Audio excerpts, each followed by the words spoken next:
d'être là pour ce qu'on appelle le café littéraire. Il n'y a ni café, mais il y a de la littérature. Enfin, la littérature, il y a des écrits, il y a des romans. Donc j'ai le plaisir d'être en compagnie de Grégoire Hervier, un jeune romancier, oh oui, il est tout jeune encore, qui n'en est pas à son coup d'essai, puisqu'il a eu le prix des lycéens, je ne me rappelle plus en quelle année. C'était en 2006, et bonjour. 2006, donc 2006, le prix des lycéens. Je trouve que le prix des lycéens, c'est sans doute le grand prix pour les romans français actuellement. Je ne devrais pas dire ça parce qu'il y a Didier Lecoing qui fait partie de l'Académie Goncourt. Eh bien, bon, il m'entend, je pense.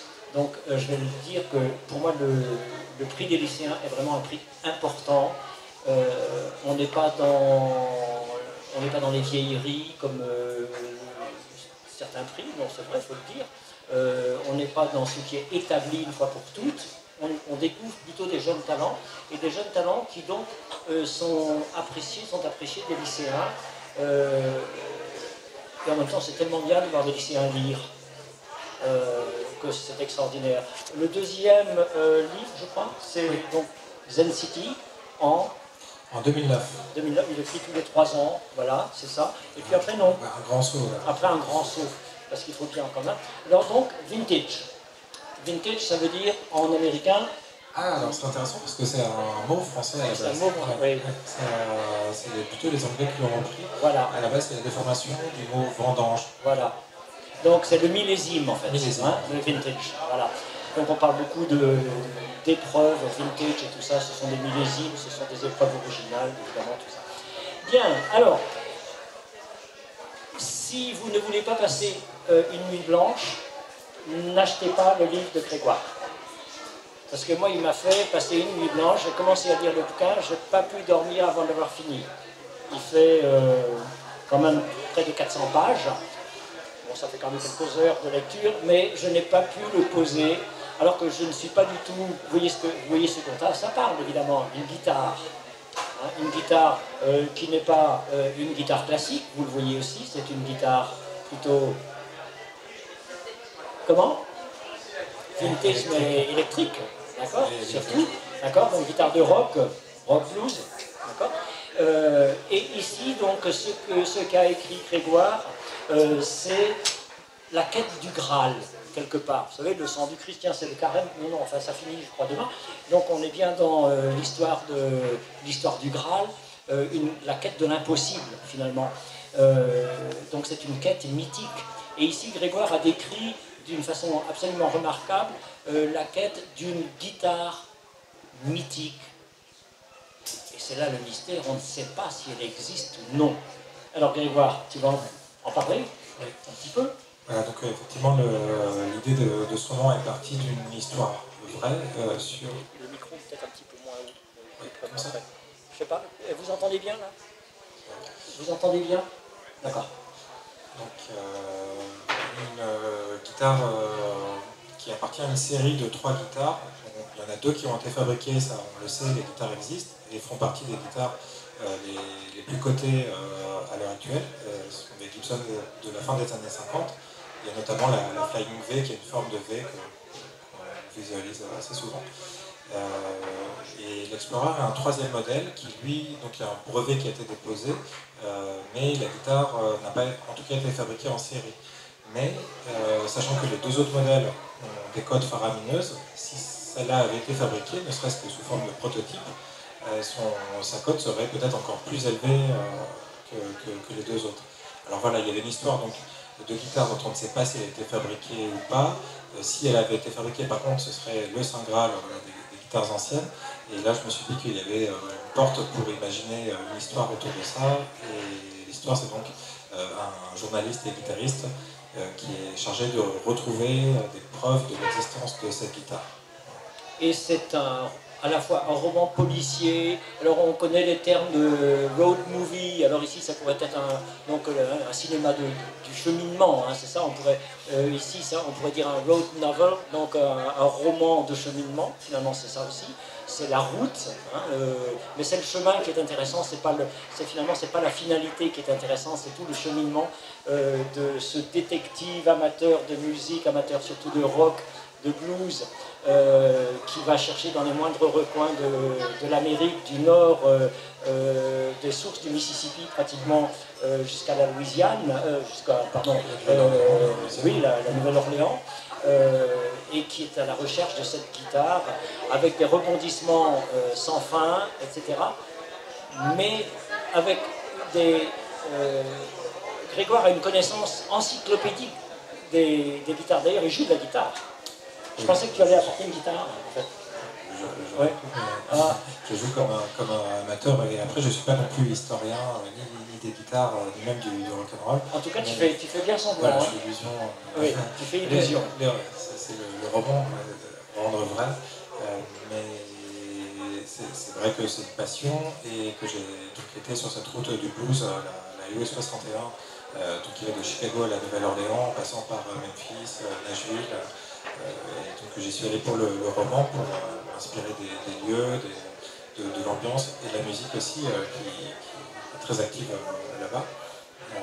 Et puis j'ai fait des recherches autant que possible pour essayer d'être exact sur un certain nombre de choses. Oui, d'ailleurs c'est assez étonnant parce que moi je ne suis pas du tout historien du jazz, ni du blues, ni du rock, mais j'ai été complètement bluffé par ce que raconte Grégoire, en fait. Et on ne sait pas si ce qu'il raconte c'est réel ou pas, on n'en sait absolument rien. Je suis allé sur internet pour vérifier quelques trucs quand même, ça c'est le doute scientifique évidemment, et j'ai trouvé que quand il parle du bois dont est fait un manche de guitare particulier, c'est le Corina, bois d'Afrique je crois. Oui. Terminalia superba, le nom latin. Voilà, il connaît même le nom latin de cet arbre, vous voyez, et que c'est vrai, qu'il y a eu une Gibson dont le manche a été fait de ce bois-là, et je me dis, mais alors on trouve ça où, quoi dans des livres de guitare. Oui, non, mais il a fait une thèse sur la guitare, quoi, c'est pas possible. Donc c'est vraiment très très intéressant. Et la route 61, il y a deux routes en Amérique, hein. Il y a la route 66, que tout le monde connaît évidemment. La route 61, je crois qu'on la connaît moins bien. Oui, elle est moins connue, donc route 66, on dit la route du rock'n'roll, oui. Et la Highway 61, il y avait un album de Bob Dylan qui s'appelait Highway 61 revisité, qui est plutôt la route du blues. Et il croise à un moment la Highway 49, et ça se passe à Clarksdale, aux environs de Clarksdale, et ça c'est censé être le crossroads, la croisée des chemins, où il y a cette légende du blues comme Robert Johnson qui se serait endormi un soir près de ce croisement, et il y aurait une ombre qui serait apparue, qui aurait réaccordé sa guitare, et depuis il était capable de jouer n'importe quel morceau en l'entendant une seule fois, et il aurait eu beaucoup de succès, comme s'il avait vendu son âme au diable. Et c'est un mythe, mais qui est repris par pas mal de bluesmen qui jouent un petit peu avec ça. Et voilà, ça se passe aussi sur cette Highway 61. Oui, c'est très faustien finalement. Hein, oui, ça c'est la thématique, absolument, une des thématiques sous-jacentes du roman. Oui. Mais il faut dire que le blues était considéré comme la musique du diable aussi, puis après le rock'n'roll, et puis après le métal notamment. Et le roman joue avec cette imagerie. Oui, je trouve que c'est très intéressant de voir les grands mythes en fait revenir dans les romans totalement contemporains. Faust, c'est ça, on prend son âme au diable pour avoir la jeunesse éternelle. Et ici, les bluesmen, ils vendaient leur âme au diable pour pouvoir jouer du blues. Et je crois que les jeunes ils sont sans doute très sensibles à ça, finalement, parce que on ne va pas leur raconter l'histoire de Faust maintenant, parce que c'est un petit peu dépassé, finalement, mais on leur raconte l'histoire du blues avec vendre son âme au diable pour pouvoir jouer comme on veut, pour avoir du succès. Et on appelait le rock la musique du diable, hein, au départ. Et le blues aussi. Et le blues aussi, oui. Donc, oui. Et toi, tu joues du blues, du rock, les deux Les deux. Tu fais partie d'un orchestre? Non. Non. Le blues, c'est bien pour jouer tout seul, justement. Le rock, c'est mieux quand on est accompagné, mais je dirais que le bluesman, seul avec sa guitare, c'est un peu comme le romancier, seul avec. C'est des formes d'art où on peut être tout seul. Après, c'est très sympa de jouer en groupe, évidemment, mais je trouve que c'est le même. que les bluesmen, par exemple Robert Johnson, c'était en fait des poètes solitaires. Je trouve qu'il y a un fort rapport entre le blues et l'écriture. L'écriture romanesque? Oui, l'écriture romanesque, même le statut, quoi, le fait de faire une œuvre complètement seule. Bon, c'est pas, il y a d'autres rapports, mais c'est voilà, une forme d'expression. Avec, le blues raconte aussi vraiment des histoires. C'est-à-dire qu'un blues, ça a un début, une fin, ça raconte une petite histoire. Donc il y a eu cette notion de narration, et voilà. C'est un genre quand même, à la base, on peut jouer tout seul avec une guitare. Comme on écrit tout seul en général avec un crayon d'ordinateur. Quand tu as écrit cet ouvrage, tu as pensé à Kerouac? Pas spécialement. Pas spécialement. Pourtant, c'est un peu ça oui, aussi. Hein. C'est sur la route, quoi, sur le chemin, finalement. Alors, non seulement c'est un roman sur une guitare mythique, mais en fait, il y a une abominable histoire d'arnaque dans cette histoire qui est venue, je crois, pas au début de ton écriture, mais à la fin. Hein, je crois que c'est cela. Oui. Après, effectivement, ça c'est la part plus polar, thriller.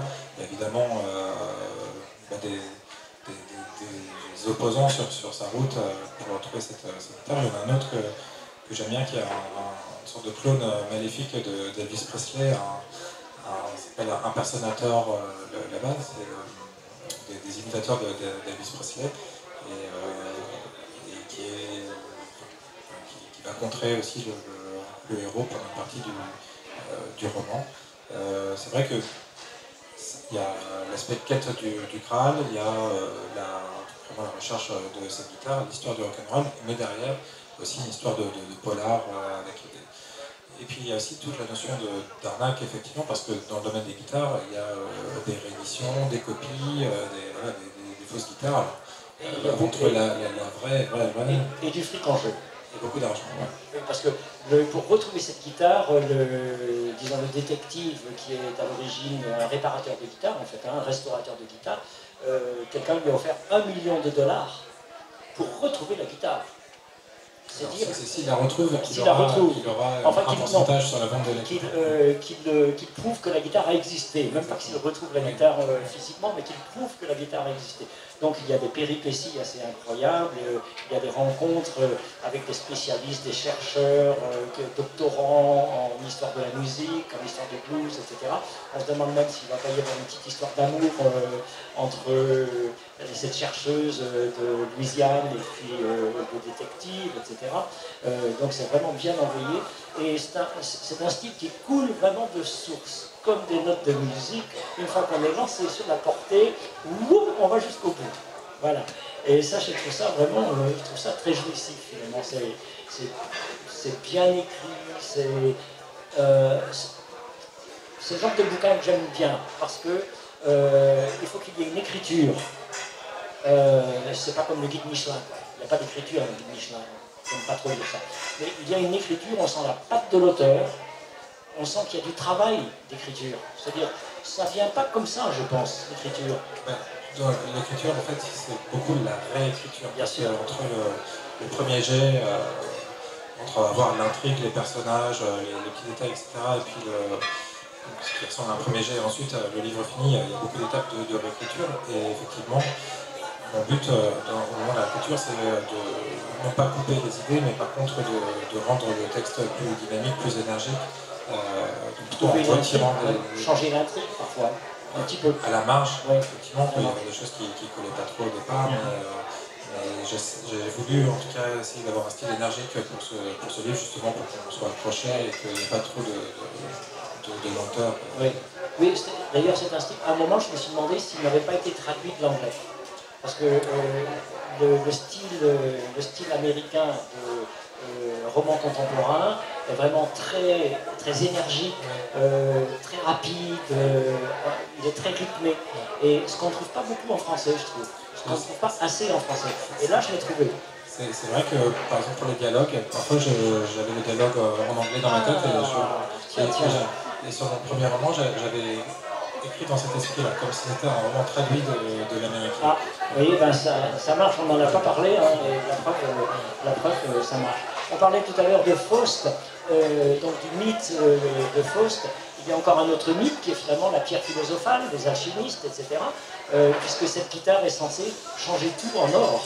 Puisque on joue n'importe quelle note sur cette guitare, et puis c'est une note extraordinaire, des suites extraordinaires, comme si elle transformait tout en beauté. Oui, effectivement, Excalibur, le Graal, c'est ce genre de mythe, effectivement, qu'on prête à un objet des pouvoirs magiques. Et alors, toujours dans ce domaine-là, du diable qui apparaît et qui est la tentation, évidemment, c'est ce musicien à la recherche de qui enfin le héros se trouve, le grand zombie. Le grand zombie, je cherchais sur internet, il n'a pas existé, il n'existe pas en fait. Mais on a l'impression qu'il existe tellement tu le fais vivre en fait. Et le grand zombie, c'est un personnage non pas d'un roman, non pas de l'histoire de la musique, mais plutôt du vaudou. Et le vaudou est très très fort en Louisiane. Et il a été très important dans le blues. Oui.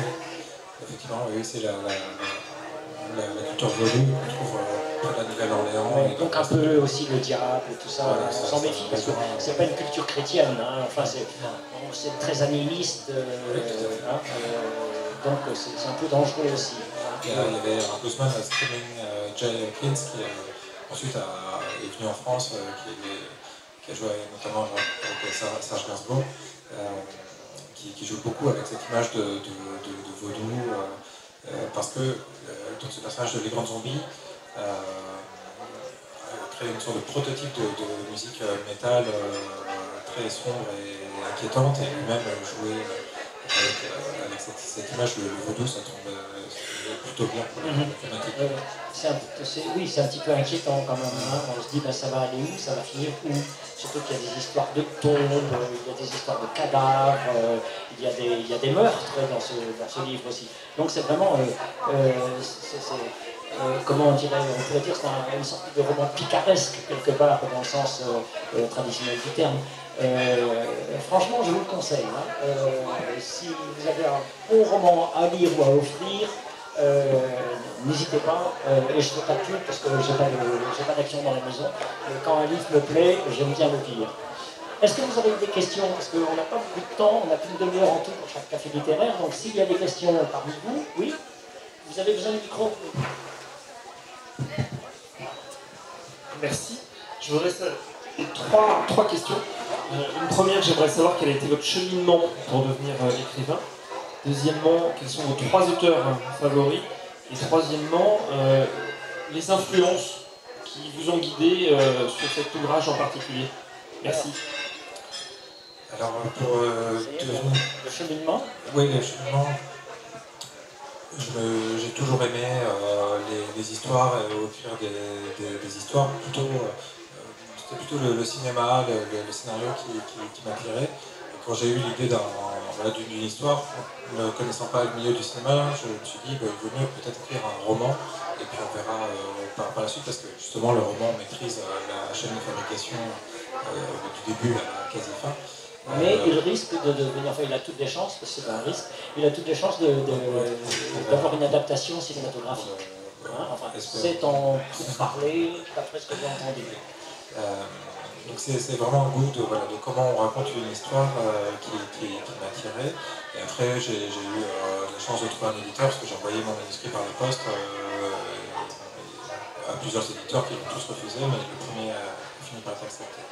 Dans les romans, dans les auteurs que j'aime bien... Les trois auteurs préférés. Enfin, s'il y en a qu'un, c'est pas grave.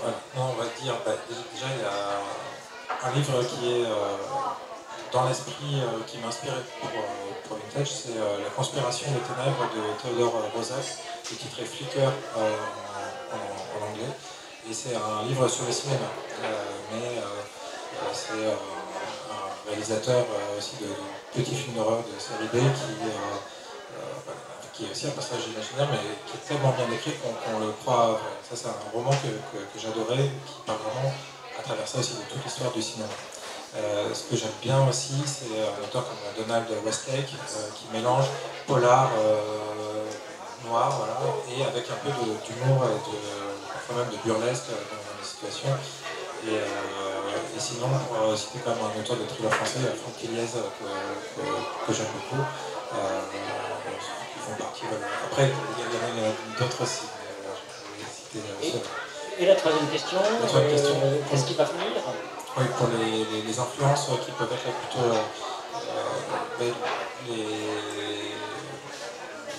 les influences, c'est vraiment l'intérêt pour le début du rock'n'roll. Je me souviens que mon père considérait que le rock'n'roll était mort en 1959, pendant Elvis par le service militaire, et puis qu'il y a tous ces drames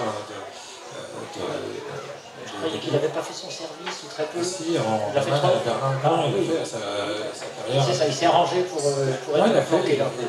Oui, un peu planqué, non? Non, je crois qu'il n'a pas eu de chance, non, parce que partir des États-Unis pour l'Allemagne, c'est pas ce qu'il y a. Mais c'est vrai qu'il y a eu cette première vague du rock'n'roll. Moi, je connais plus celle des années 60-70, mais je m'intéressais justement à qu'est-ce qu'il y avait eu avant. Et c'était voilà, l'envie de retrouver les pionniers du rock'n'roll, parce que c'est vrai que même avant les années 50, dans les années 40, il y a eu aussi du rock'n'roll qui est moins connu. Et c'est vrai que ces artistes étant les premiers, quasiment chaque morceau qu'ils font, c'est révolutionnaire et ça peut même donner des sous-genres par la suite. C'est vraiment le tout début de cette énergie qui m'intéressait. Donc après, ça et le blues, notamment Robert Johnson aussi. C'est vrai que pendant l'écriture du roman, j'écoutais énormément de blues ou de proto-rock'n'roll. Oui, après avoir lu ton ouvrage, moi je suis allé sur internet pour écouter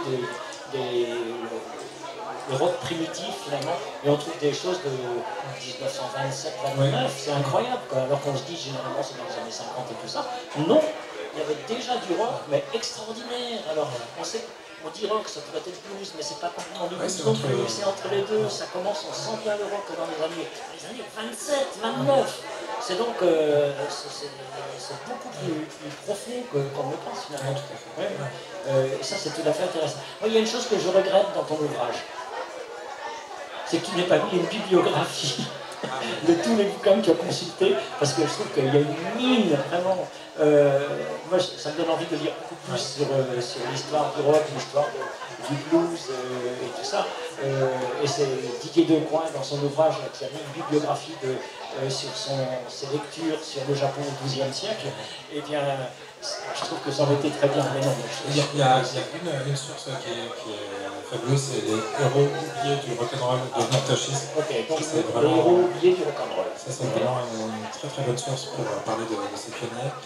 Après, ce que j'ai mis par contre sur internet, c'est qu'il y a une sorte, si vous tapez sur YouTube, bande originale, vintage, il y a une playlist de 20 morceaux qui reprend justement de Robert Johnson, voilà, enfin, en tout cas qui est lié à l'univers du livre.